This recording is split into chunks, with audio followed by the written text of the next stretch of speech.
When I was in the 6th grade, the teacher asked us to go to the library and choose a book for a book report. I chose The Diary of Anne Frank, not even knowing anything about Anne Frank. After reading it though, I felt so moved by this story that I asked my dad to please find me a pen pal friend in the Netherlands because I want to connect with someone like Anne Frank. And sure enough, he did. Her name was Ingrid, and she was from Dordrecht, Netherlands.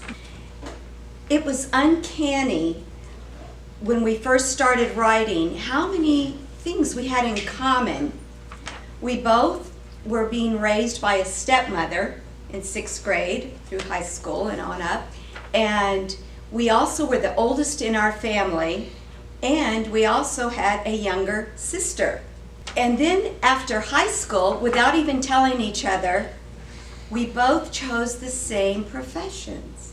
She was a flight attendant for United Airlines on a work visa, and I was a flight attendant for National Airlines. We even quit the airlines in the late 70s about the same time. And also, we both married about the same time in the late 70s. And we were only married, I guess, about a year or 2 years. Well, after my divorce, I fell into a very dark place. So I stopped writing Ingrid, and it's something I will always regret. However, things always turn for the best, and I met a wonderful man named Dave that I married. So Dave asked me, how would you like to travel on a tour bus in Europe? And I said, yes, of course, let's go. Everything was going quite smoothly until the bus driver drove into the Netherlands, and I saw the Anne Frank house on the left side of the bus. I became very distraught because all I could think about was my pen pal friend Ingrid and how to reconnect with her. Well, sure enough, I thought of something. I went up to the tour bus driver and I said, would you please put an ad in the national paper with all of my information and all of Ingrid's information in hopes that she and I will reconnect again. So lo and behold, when Dave and I returned to the States, there was a letter awaiting from Ingrid Wolf. Her aunt had found the ad and had told Ingrid about it, so I was very lucky. So we were back on track again, and I had never felt so happy. Eventually, Ingrid did remarry, and she remarried to a man named Joop van Wyk. And Joop was such a compassionate, caring, and kind person.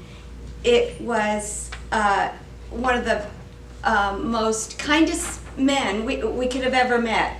He just had a warm feeling about him. And we all famously, all four of us, got along quite fine. In 2012, that was actually the last year that we visited Ingrid and Joop. And what was so wonderful was that Ingrid had actually signed up a tour for us. It was an escorted private tour of the Anne Frank house, so that was a huge surprise for us. However, now this is a shocking part that felt so surreal. I thought maybe I was hearing something that was incorrectly.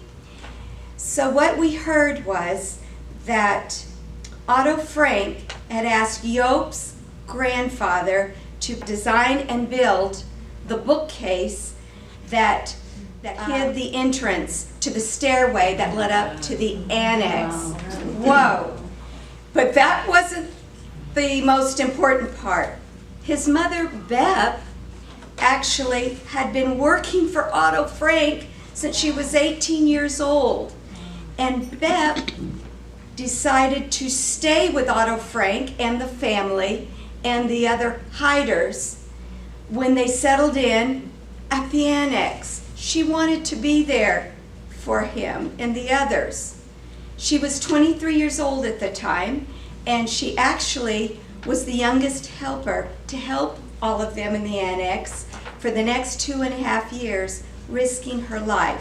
Well, she was the closest to Anne in age, since she was 23 years old, as I had said. So she was the one that provided Anne with all of her pencils, paper, and notebook, because Anne wanted to begin her diary. After the arrest, again risking her life, Bep hurried back the next day to pick up all of Anne's papers and pencils and notebook, the whole thing. And that way, she would be able to keep it for her when she returned. Bep also had an honor, an award presented to her called Yad Yashem, and that was for becoming the bravest, most courageous. Yad Yashem is only for non-Jews, and what that means is righteous among nations. She didn't care that they were Jewish. She only cared that they were human beings, and she was there to help. So that was a great honor. What are the odds of this happening, everyone? I mean, it was one very emotional tour, but it was a tour that I will never, ever forget.